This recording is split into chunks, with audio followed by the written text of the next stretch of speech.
Edition editor Jon LeSage sat down with manager of the End Use Control Measures section of the California Air Resources Board, or CARB, Warren Hawkins. He's the man in charge of handling all those fleet management questions regarding regulatory requirements.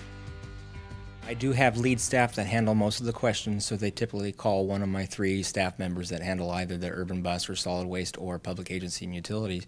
And my staff members will walk them through the regulation and what the key requirements are.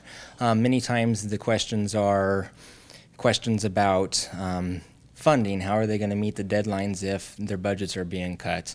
My staff don't have answers to that directly, but what they do is sit down with the fleet managers and kind of help them lay out a compliance plan and a pathway to meet the requirements for that upcoming year.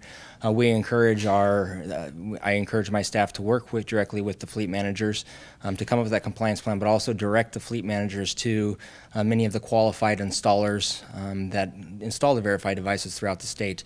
And many of them handle several different products that range in prices from $7,000 to $20,000 per retrofit. So there's a selection of price ranges that hopefully can fit into their budget. There's also incentive fundings that potentially fleet managers can tap into by contacting their local air pollution control districts.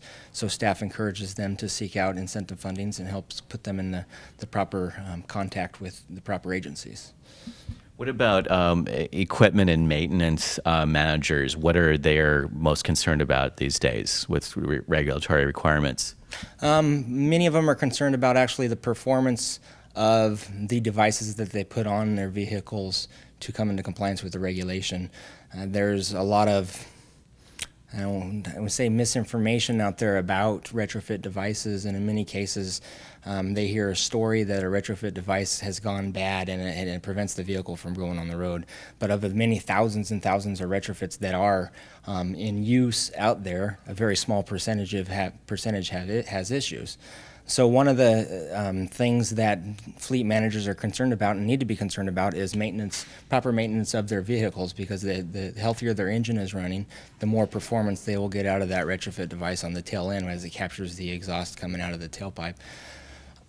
Maintenance is an issue for many of the fleet managers. Some of the larger fleets have the ability to pull the device cores out and clean them out within their shop, and many of them have to rely on outside vendors. So a lot of the fleet managers are worried about downtime in their vehicles due to the retrofit device having to farm out the cleaning and the maintenance of the vehicle. So those are some of the issues as the fleet managers are looking at devices that they have to take into consideration with the types of capacities that they have in their shop and the types of devices that they're looking to use.